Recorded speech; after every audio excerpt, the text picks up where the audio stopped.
Pacific picking up a bunch of really big additions in the last week. St. Mary's doing the same. Gonzaga adding to that non-conference schedule in a big way. But there is some massive news, and that was Grand Canyon and Seattle joining the WCC. Welcome all into the unofficial WCC Hoops podcast. And on Friday, we got not unexpected news, but maybe the timing of it being the unexpected part, that the West Coast Conference did announce that it will be adding both Grand Canyon University and Seattle University starting for the 2025-26 seasons. And they will both be entering the WCC as full members of the conference. And that is where we're going to be starting, because this is obviously massive news for the WCC. In addition to obviously the affiliated members, both Oregon State and Washington State, who start play this year. That means starting in 25-26, there will be, at least on the basketball side, there will be 13 teams competing in the WCC, which obviously is going to change scheduling, change the tournament, and a number of things going into that season. But looking at these two additions, and my initial reaction was definitely it was one of shock, but again, not necessarily the who, but it was just finally it got announced. And this is only less than 6 months after the additions of Washington State and Oregon State had been announced. Obviously, there's speculation now that even without those two, Washington State, Oregon State, the WCC would be at 11. Is there potential that maybe they add somebody else to even out the schedules, whatnot? The Mountain West has 11, so maybe you don't need to. But Grand Canyon, Seattle U, members of the West Coast Conference, and both of their paths back to the one back to the WCC and one as a brand new member to the league are both really interesting. And I know both have kind of come with different levels of, not necessarily baggage. Well, one definitely comes with baggage. The other one can pause a little bit more on the competitive front, but we'll get into both of them. But I'll start with Grand Canyon, because that is the big name. That is the kind of the giant elephant in the room when it comes to the additions of these two. Now, I have been on record a number of times that if the WCC were to expand, Grand Canyon makes probably more sense than anyone else you could go out and get, especially when you consider who's still out on the West Coast, who is available, and who doesn't play football. Grand Canyon checked off on a competitiveness front. They check off on the West Coast front, obviously in Arizona, Western State. They check off on the rabid fan base. They check off on non-football. They check on basketball first.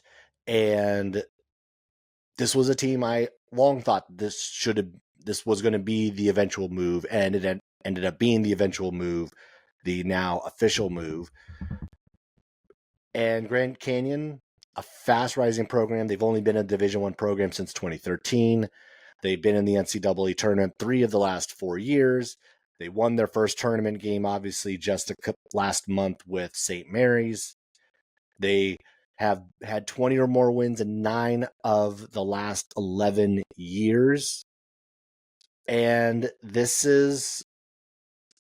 there is a clear trajectory for this program. And again, like you think about the WCC and where it currently is in the college landscape, being the solid mid-major, but you were anchored so heavily by St. Mary's and Gonzaga that you did need more toward the top of that conference. And at the very least, what we have seen is Grand Canyon is willing to invest. They have the facilities, they have the cash, and they now have at least a fair amount of sustained success. Bryce Drew being their head coach, he's been there for, I think it's 4 seasons now. Again, all the tournament appearances from Grand Canyon belong to him. 94-32 in those 4 years. 3-time WAC tourney champion, 2-time WAC regular season champion. He's done a great job with that program and turning it into one of the better mid-major programs, consistent mid-major programs in the country, really. And so it's going to be exciting to see what they can eventually do coming into the WCC. And yes, Grand Canyon comes with other baggage, and it's non-basketball related baggage. They were a for-profit school for a long, long time when they first got off the ground, even into their first foray into Division I athletics, NCAA athletics. Yes, they were still a for-profit school. They officially tried to make that transition in 2018. What the IRS did officially make that transition, but the Department of Education did not accept that application and did not go through with their switching from a for-profit to a non-profit. The DOE even had fined Grand Canyon nearly $40 million because of various not miscommunication. That is the wrong word, of almost fraudulent communication to students about what tuition was. A couple of different reports. Forbes kind of goes over pretty well.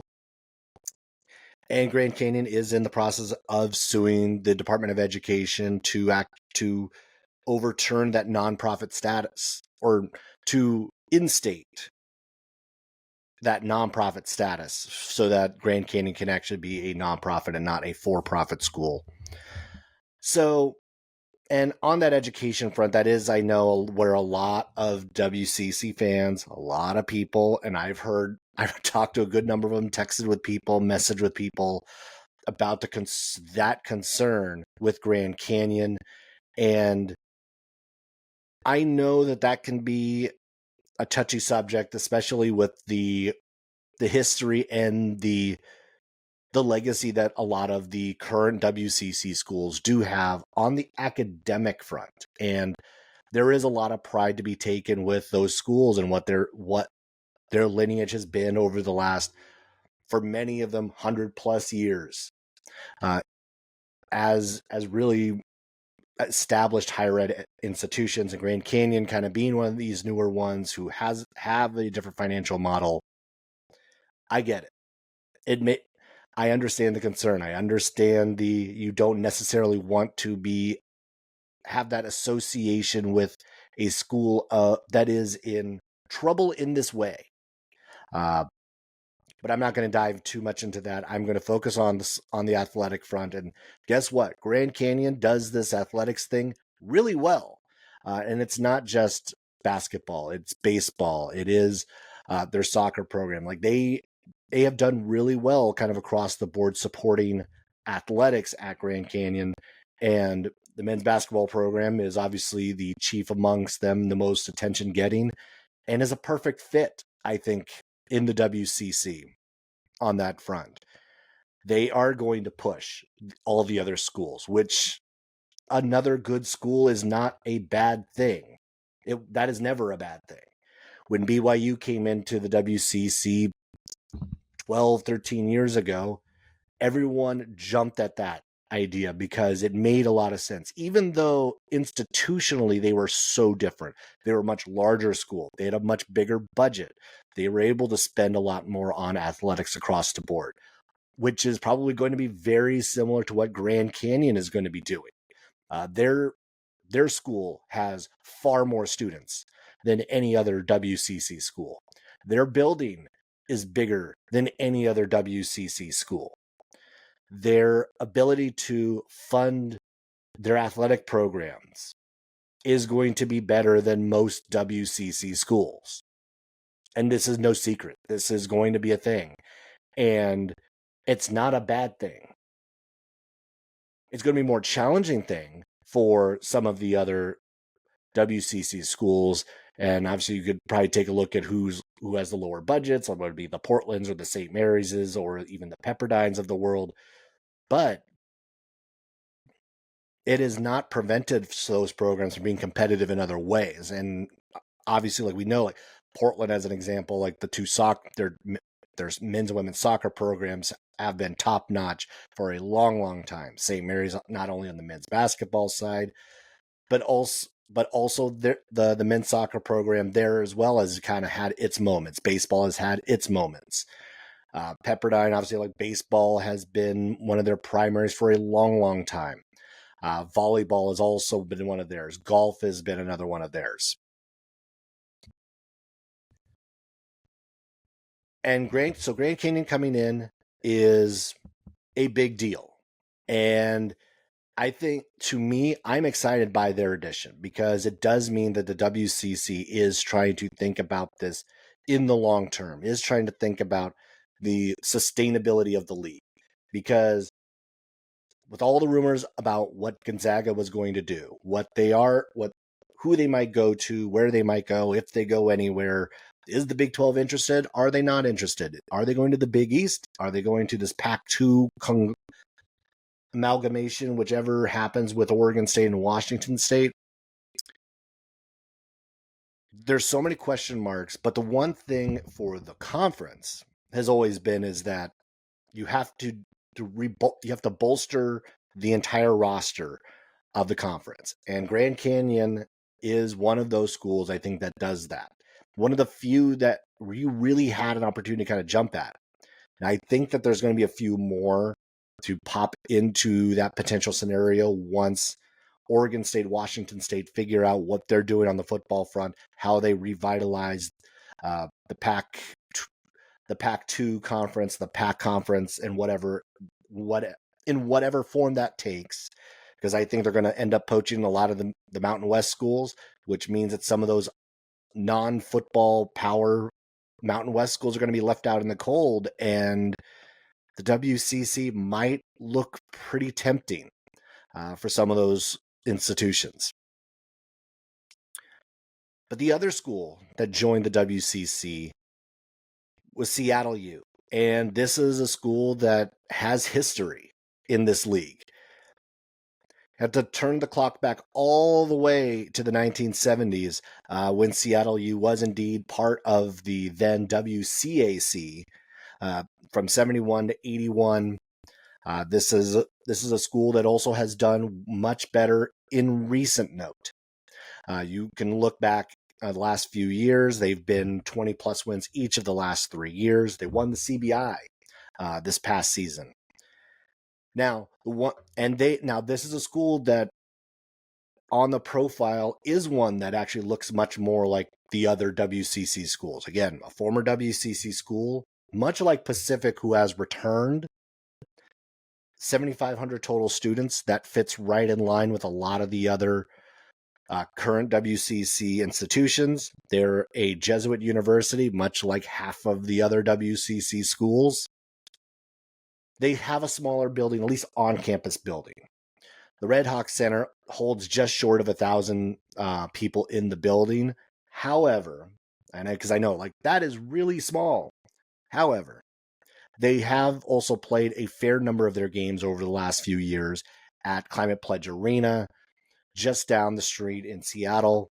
And when they play in the from at least some of the notes I've gotten, that they don't use the upper deck, but the lower bowl and the suites alone, that's about 8,900, which again would also make it that arena one of the larger, if not the largest arena in the WCC, or at least it will be once Washington State and Oregon State leave, which I think everyone more or less assumes will happen. And so the Seattle team has done better of late. The Seattle program is one that has kind of always been on the WCC's radar and is also one that has always made a lot of sense. But the question mark was whether or not they could remain competitive across the board in all their sports on a consistent basis.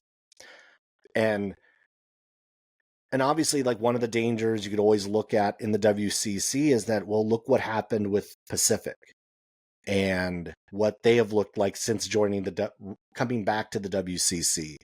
And it hasn't looked all that great. And they leveled up after being in the Big West for so many years joined the WCC, and it wasn't, in the totality of their time in the WCC, their return to the league, it hasn't looked good. And there is that danger of taking schools from a lower league that just are incapable of being competitive on a regular basis. Now, there's any number of factors that kind of go into that. It's the financial support of the program. It's coaching staffs are so huge on that front. Now you add NIL into the mix on what that's going to mean and what that looks like for a lot of these schools. There's any number of factors as to what makes a program successful or not. Because again, it's not completely about resources, because if it was completely about resources, St. Mary's would not be the program it is. They do probably more with less than almost anyone in the country. So we know that is not solely the definition of how you can be continually successful over the long term. But the Seattle program, we know Seattle is a hotbed for basketball. That is well known. We know that the state of Washington is also that way in general, not just the city of Seattle. The support is going to be there. I'm not concerned about the support at Seattle U. I'm honestly kind of excited to have them there, because Seattle is one of the cities I really like to go and visit. And now there will be an additional reason to actually head up to Seattle now that Seattle U is going to be joining the WCC.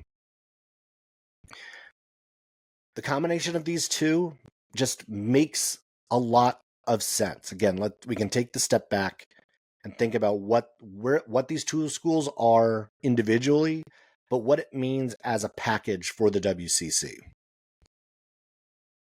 The addition of GCU and Seattle U gives you 11 full-time members. And that means that at least for a while, you have kind of that sustainability. You have now, I'm not going to say you have replaced BYU, because you have not replaced BYU on that level. But maybe Grand Canyon could be that replacement.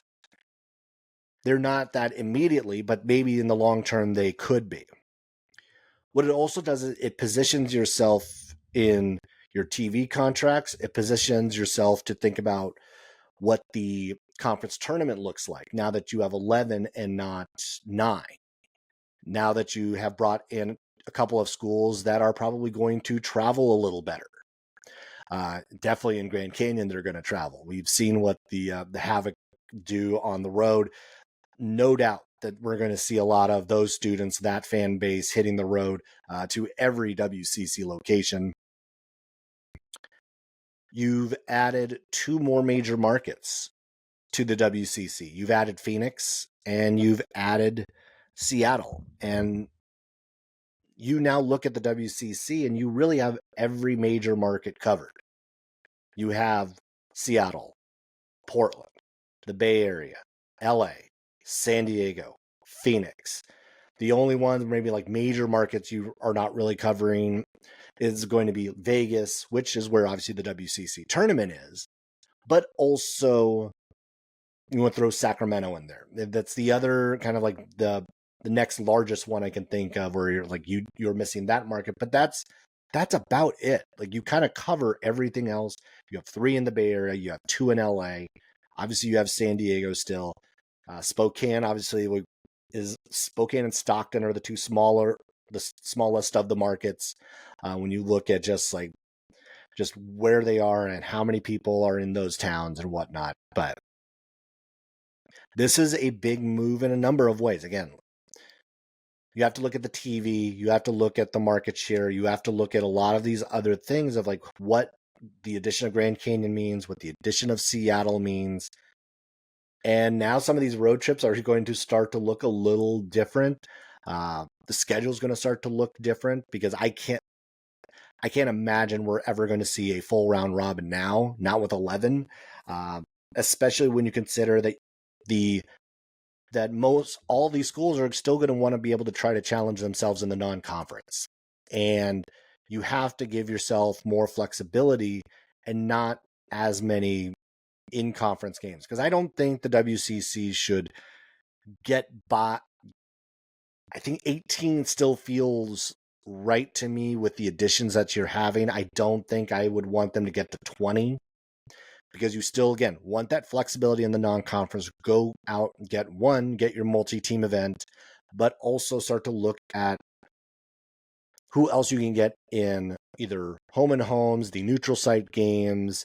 You want to be able to stack up other opportunities with other conferences, and obviously like power programs as well, and not have an over reliance on the conference schedule, because I mean, let's be honest, the bottom of the conference has been bad over the last few years, and that's a problem. And that has, and you don't want the teams that are competing at a high level to have to actually kind of hit that analytic pain point of playing a team that is sub 300 in KenPom, sub 250 in KenPom more than once.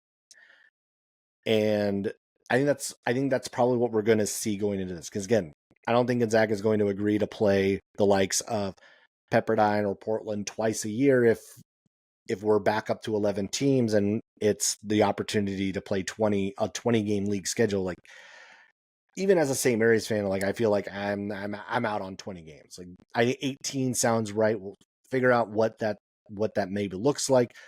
And of course, there's also going to be a year in which there's 13 teams in the WCC because of the 1 year overlap that when Grand Canyon and Seattle do come in, Oregon State and Washington State will still be around. And I think it's a fair assumption. Most everyone assumes that will be their only 2 years here. So it'll be 1 year of overlap with 13 teams, which I think is going to make that conference year wildly exciting to kind of see what opportunities are going to come out of that and what the schedule looks like. Trips to Pullman, back down to Phoenix, up to Seattle, heading out over to Corvallis, up to Spokane, down to San Diego, out to Stockton, up to Portland. So like it adds just, I think, a different level of excitement. And again, I will say, like, I'm very much more like of keeping with the geographic tightness of this conference and of this of really any conference, really, because I mean, I hate what realignment has done to so many conferences. And you look at just the actual physical footprint of the WAC, or what Conference USA now looks like, or how spread out the Big East, even though they have a team fully in the Midwest, a couple teams fully in the Midwest in that league. The fact that the WCC really is still a Western league makes it easier, because again, like, as a fan who wants to actually go to some of these games on the road, this makes it a whole hell of a lot easier to do that. And I know some people who will make all those road trips, and going to Phoenix is going to be a whole hell of a lot easier than if, say, like, hell, if it was going to New Orleans or anywhere else. So adding Seattle U, adding Grand Canyon, this has been a long time coming. This makes a lot of sense. I don't see a negative here with these additions. This doesn't mean that the WCC shouldn't keep looking at potential other options and see what else might be there. Again, I think there's opportunity to see who doesn't make the cut of the potential Mountain West Pac-2 merge there, and see what program might fit and go into the WCC, or if there's another one that kind of, if the ACC falls apart, if Stanford and Cal have to have tail between the legs and come on back. A lot of options, but I think these two additions, this move was a necessity for the WCC when you start to look at them moving forward in the current college landscape. All right, so next up, I do want to talk about Pacific, because last week Pacific added a couple of names and a couple of big names. I'm going to start with Jazz Gardner, who was the latest of the additions, the 7-foot Nevada transfer. Only played 12 games for them, but he was highly recruited, 4-star recruit from Southern California. He was a guy that was really I know St. Mary's had on their radar for a while. I think he was on St. Mary's was on Gardner's short list for a long time as he got closer to choosing Nevada. Didn't get a whole lot of playing time for that Nevada squad. He went into the portal, and Pacific was able to grab him. And Pacific has been, again, busy. New head coach Dave Smart has done, I think, a really good job of starting to piece this roster back together, because this roster was bare once the portal started. They are also able to pick up last week Elijah Fisher, former 5-star out of Toronto. He was at DePaul a year ago. The 6'6" guard had average 10 points a game, 52% from the field. He did spend a year at Texas Tech, so there's also that connection as well. And he was also part of the 2023 FIBA U19 World Cup, averaged 11.7, 6.4 rebounds. He's going to be a guy I think is going to be a critical piece in this early going for Pacific, as is Gardner. Keep in mind, this is also a team that's already added Lamar Washington, the transfer from Texas Tech. Jefferson Koulibaly spent time in both Washington State and SMU, so this is going to be another familiar name and face for those Washington State fans, as Koulibaly makes his trip out west to be on the Pacific squad. They bring in 4 guys who have high level experience, and yeah, I'm going to include Jazz Gardner at Nevada, because last year's Mountain West was no joke, with 6 teams in the tournament.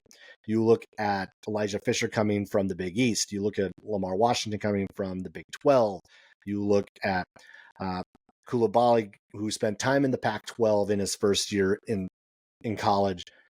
Pacific's done a really good job of rebuilding it to this point. Obviously, a long way to go. There's plenty of names still there, but Pacific is making some moves here early on in the portal, adding a couple of high-level former high-level recruits, 4-star, a 5-star, coming in to this program that needs a complete facelift, and it's looking good so far.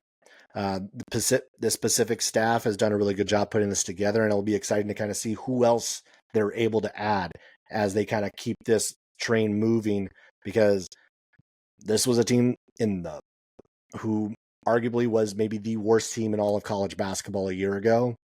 And just with the on paper additions that they have made, they won't be that bad this year. Okay, so next I do want to talk about another team who made a couple of big splashes over the weekend, and that was St. Mary's. I think it was shortly after the news about Grand Canyon and Seattle on Friday. It was announced that St. Mary's picked up Liam Campbell, the 4-star recruit, 6'4" guard out of Idaho. He was rated one of the best players, if not the best, in some instances in the state of Ohio. He originally had committed to USC, but then reopened his recruitment after Andy Enfield took the SMU job. He was ranked 80th on ESPN's Top 100. This guy, he is a big physical shooting guard. This is a really good fit, I think, for St. Mary's. I saw a few people even say, like, he looks like a St. Mary's player. And I kind of agree to that. Even his nickname, it's kind of funny. It's like, has the nickname Baby Bird, which, because he looks and kind of plays like Larry Bird, even kind of like half got the nickname that, he's Larry Bird's grandson. There's actually no relation there. But this is a kid who looks the part, who looks like he could maybe make an immediate impact. And I think St. Mary's is going to need some of that from that 2-guard spot. Again, you lose Aiden Mahaney, you do have some big shoes to fill there. So that was one. And then the other one carries another kind of NBA legacy name, and that is Ashton Hardaway, former four-star who was at Memphis this past year. This is Penny Hardaway's son, the 6'8" power forward. He played 30 games last year. He did have a season high of 17 in a win over Michigan. This was back in the battle for Atlantis back in November. This is a kid who can play inside and out. This was in that 17-point game he had. He was 5 for 9 from 3. So he is a big man who's going to be able to step out onto the perimeter, which is something that obviously that they were expecting to get from Josh Jefferson this year. And they did get that a fair amount from him as well. So a guy who can play inside, outside. Big pickups for St. Mary's. And it's funny. I said it a few weeks ago. I think it was after the announcement about Mahaney leaving. I said they were going to be just fine. I think they're going to be more than just fine. You think about who they lost: Josh Jefferson, Aiden Mahaney, Alex Dukas, Brad Key Jensen, Mason Forbes, Chris Howell, Zion Sensley is also on that list of who they lost. But then you bring in the likes of the two highly recruited Liam Campbell. You bring in Ashton Hardaway. You bring in the Arizona transfer Paulius Maruskis. You bring in Mikey Lewis. You bring in Josh Dent from Australia. It almost actually at this point, with one scholarship I still believe available, this squad almost looks like they may have made better out of the portal than when they went in. All of the subtractions and obviously not discounting the level of the subtractions, but looking at what they've been able to bring back in. If you're a St. Mary's fan, if you've watched this team, you have to feel really confident. I feel really confident that they've completely turned all the negative on its head about who they lost because of who they brought in. And maybe even made out better, might have actually gotten more talented than what they had as the offseason started, as everything started to snowball. Because you have one more scholarship left, and there's still plenty of options. I think they still need to figure out how they're going to fill the 3. That is still, I feel like, the one missing piece. You got a few different guards. You got a few guys who could probably be at the 4 spot. You got a few guys who could be at the 2. So you've kind of refilled the Mahaney and Jefferson spots. And I still feel like there's the need to fill that 3 role. And one of the names that has been floated out there, as he has announced that St. Mary's is on his short list, is Mike Sharovjams. And he has kept St. Mary's on his short list. So that very well could be an interconference transfer there. I've seen Mike move from USF to St. Mary's. And the last one I can think of that was even somewhat similar to that, going from USF to St. Mary's, actually ended up working out really well for St. Mary's because it was Omar Samhan back in the day. But this St. Mary's squad, this St. Mary's team, Randy Bennett and the coaching staff have done a great job almost turning this all around, where it looked like to some that the sky was falling, St. Mary's was dead. Oh, you lost Aiden Mahaney. Oh, you lost Josh Jefferson. You lost Zion Sensley. You lost all these guys. Well, guess what? They look like they're going to be just fine, just like I said a few weeks ago.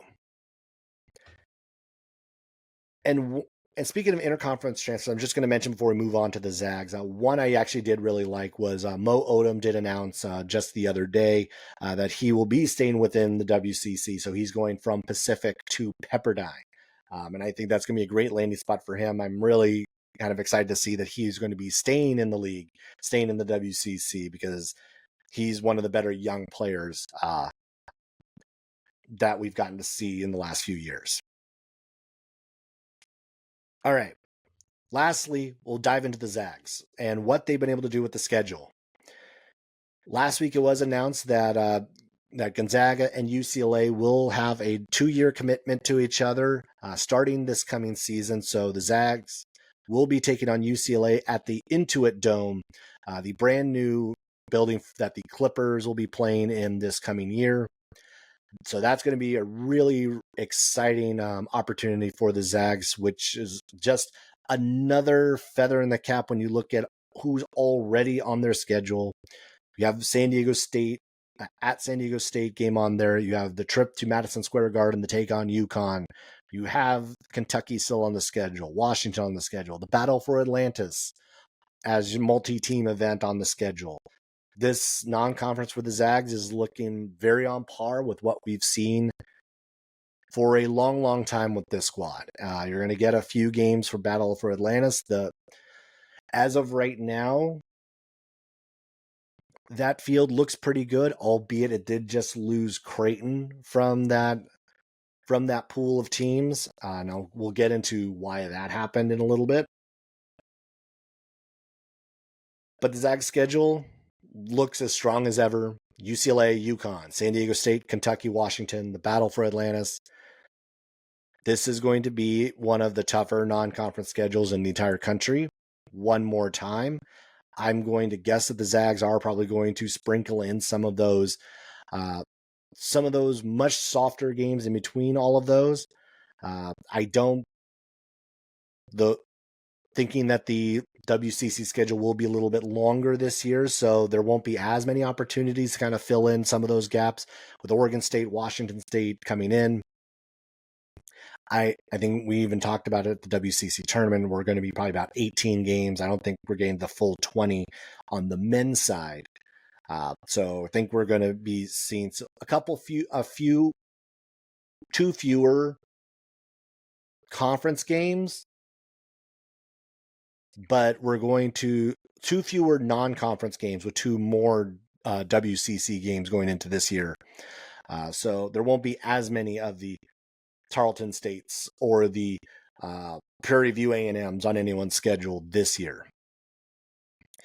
And then I mentioned Creighton bowing out of the Battle for Atlantis is because they were bought out of that tournament for the Players Era Festival, which is a new NIL event that will be held in Las Vegas beginning this year.